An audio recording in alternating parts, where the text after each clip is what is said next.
the last warm-up game before the World Cup 2026 opening game vs Croatia. It looked like Tuchel went with his strongest squad, bar maybe Gay and Saka who didn't start. It looked like he went with his strongest team. So we saw Drew get the nod over Rodgers in the cam, and also Gordon get the nod over Rashford at left wing. Started off the game in dominating fashion. The first half it was very physical though, very physical. Costa Rica, they were very aggressive, to say the least. Yeah, they weren't playing it like a friendly, which was good to see though. It was very good to see. So it made for a very intense, high intensity game. So yeah, it was a good test for England in that heat, in those conditions.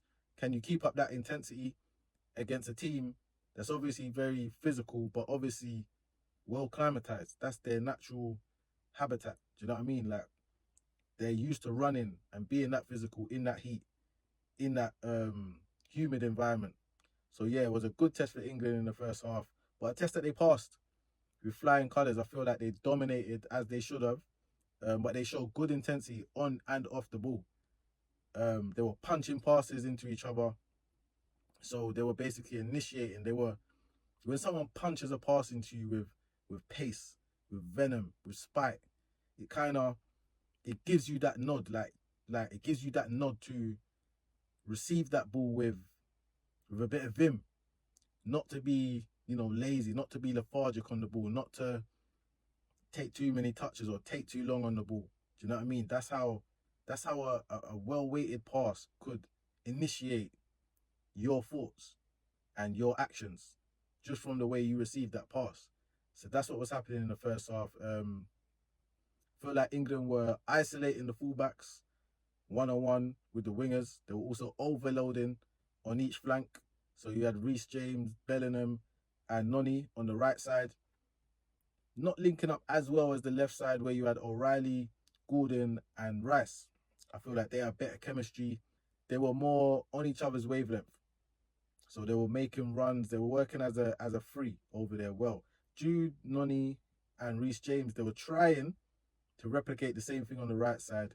And at times they were getting through, but more based on maybe two out of the three working well together, or more often than not based on individual brilliance rather than overloads and the three of them being involved in the moves.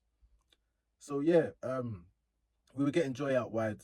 I was pleasantly surprised by Tuchel. He went with a single pivot. Rightly so. Against this level of opposition, there is no need, absolutely no need for a double pivot, which we probably would have seen with Southgate. So Anderson played that role superbly. Like, he's increasingly showing that he just might be worth that price tag, that 120 plus million that Nottingham Forest are wildly asking for. I think game after game, he's kind of showing, yeah, I might be worth that, or at least something near to that. He's kind of, that figure was looking crazy just this morning. But then when you watch the game, the figure doesn't look as crazy. It's still very wild. Don't get me wrong, it's still a crazy figure for a player that hasn't played at Champions League level yet, hasn't done it in the latter stages of a big tournament, i.e. World Cup. So yeah, it's still a crazy figure, but Anderson's doing everything he can do to get Forest that money, to make City say, let's put our hands in our pocket and pay that money. I feel like what most impressed me with Anderson was his communication. Even when he didn't have the ball, he was constantly communicating to the other midfielders, kind of coaching them into positions, but also he was coaching the attackers into positions. So when Kane was dropping deep, he was letting players like Jude, Noni, Gordon know, move into that space that Kane is evacuating. Move into that space, because what he's saying is, if I get the ball to feet, I want to be able to play that pass straight away. He was also letting the wingers know, when I receive the ball, make your fullback see the back of your shirt. Make that run in beyond. Don't be lazy and keep coming to feet. Make that run in beyond. Stay high and wide as well. He was definitely communicating that to his attackers. I feel like the formation, it replicated the Arsenal formation that we saw for the majority of the season, before they kind of changed it towards the end and made it a double pivot with Zubimendi and Rice. probably for 70% of the season, Arsenal was playing a single pivot with Zubimendi, and they were playing 2 floating eights. So they had Odegaard as the right side floating eight, and they had Declan Rice as the left-sided floating eight. So yeah, I feel like Declan Rice he occupied that space, which he occupied for the majority of the season with Arsenal, and he looked very comfortable doing it. He looked dangerous. He was linking up well, as I said, providing overloads. And yeah, the Barcelona winger, Gordon, it sounds crazy me saying it, but yes, the Barcelona winger, he was signing Barcelona shirts at the stadium. That's where the goal came from. Down that left side, the Barcelona winger got past his defender, cut it back to Rice. He shot with his left foot, deflection, whatnot, but went in the back of the net. It was a good time run from Rice. There's times when you want to overload. You want to punch it into your wing and then you want to overlap. You want to link. You want to maybe go for a 1-2 or whatnot. But there's also times when you've done your job. You've isolated through the triangle that you created on that left side. You've now punched it into your winger in a position where he's now isolated one-on-one against his fullback. Leave him alone. Leave him alone. Have faith that he's going to beat his man and get that ball into the box. So you need to leave that winger alone. Give him space to maneuver. Don't overcrowd him. Don't make him think too much about cutting back and connecting. No, leave him alone. Let him do what he's doing as a winger, as an out-and-out winger, and you just need to box crash. That's all you need to do. Time your run and hit the box. Try and time it so that you get into the box as the winger is ready to cross it. Then you're harder to mark. If you hit the box too early, you're easier to mark. So I feel like that's what Declan done, and he got his goal from it. The first half finished 1-0, but could and probably should have been more. Kane played a beautiful pass of the match for me. Maybe Dan Burn played a few eye-catching switches when he came on later on, but this was the pass of the game for me. Harry Kane, probably the best thing he done all game. He dropped deep, got the ball to feet as he does. He's looked up, no back lift, and just played a delightful, clipped 20-yard pass to Gordon, who made a beautiful run as well.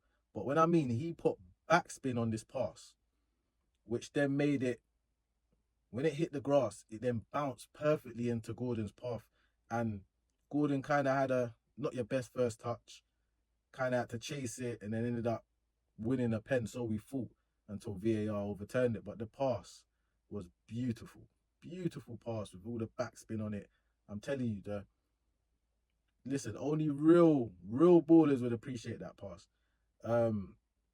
But yeah, then Jude opened up his body, received the ball from Harry Kane in between the lines, opened up his body, played a beautiful weighted pass, a simple but beautiful weighted pass, because sometimes those simple passes are the ones that you take for granted and then you end up overhitting and then the keeper comes out and collects it, or you underhit it and it's a little bit behind the attacker, which then just allows the defender to catch up and maybe get a blocking or a tackle. But no, Jude played the pass with the perfect weight, so straight into Noni's stride. He's rounded the keeper beautifully. Then he's hit the post. He had no faith in his right foot. He took it with his left. It was a little bit stuck under his body by then, and he hit the post. He had an open goal. He's rounded the keeper. He's hit the post. It was shocking. So, yeah, despite the dominance and getting into these good positions, we was let down a little bit by the end product, especially from the wide areas, I feel.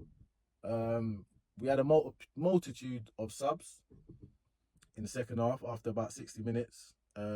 Jude was left on the pitch as a false 9.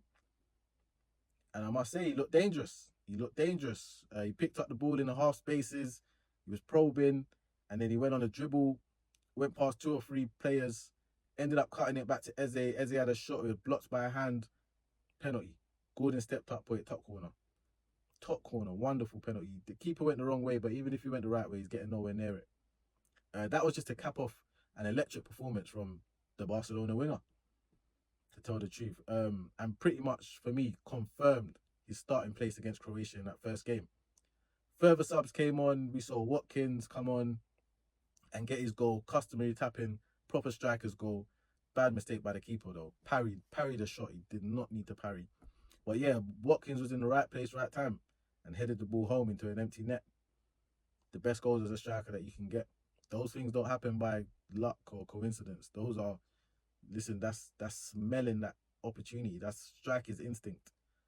But yeah, I feel like Eze, yeah, he looked elegant. He looked elegant when he came on in the middle of the park. Looked very comfortable.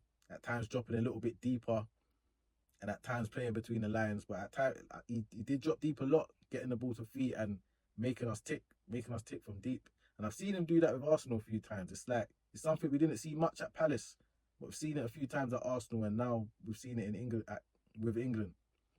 But yeah, one time he played a cutting pass, opened up the defence, um, played a pass that took out about two or three defenders, and it literally put Rodgers in on goal, 1-on-1, and Rodgers failed to hit the target. And for me, the way Gordon basically put his name on that team sheet for the first game, I feel like Rodgers in these preparation games has took his name off the starting lineup. I feel like that's what's happened. It's a disappointing display overall from Rodgers. Another sub that came on though, Dan Burn, very positive from him. Beautiful distribution when he was on the pitch. You would have thought it was John Stones with a left foot. I don't even think you see, not to say John Stones ain't got that range, but John Stones prefers to play it between the lines, prefers to kind of dictate. Do you know what I mean? But Dan Burn, that switch was landing right on Saka's toe. And the weight, the speed that he's putting on the switch is not hanging up in the air, giving the defence a chance to shuffle over and double up. The weight he's putting on it is basically leaving Saka 1-on-1 with the fullback. It's beautiful. And he didn't do it once. He done it about 3 or 4 times. 3 or 4 times. So yeah, Dan Burn, wonderful display from him when he came on. Obviously, he wasn't tested much defensively, but in terms of distribution, yeah, it was very, very, very positive. He also caused a lot of problems from set pieces as well. Caused a lot of problems. So I grade this game a B+, as it wasn't tested, as I said, they weren't tested defensively and were at times wasteful in dangerous positions in front of goal, or that little end product, that final pass. They were a bit wasteful. So I give them a B+. In terms of the first 11s for the opening fixture against Croatia, I feel like we saw it. And I don't feel like anyone can complain, including the players that miss out.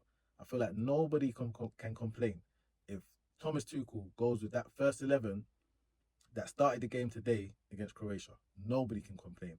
Formation-wise, I feel like he might tweak it because Croatia they are strong. Their midfield is their strong point.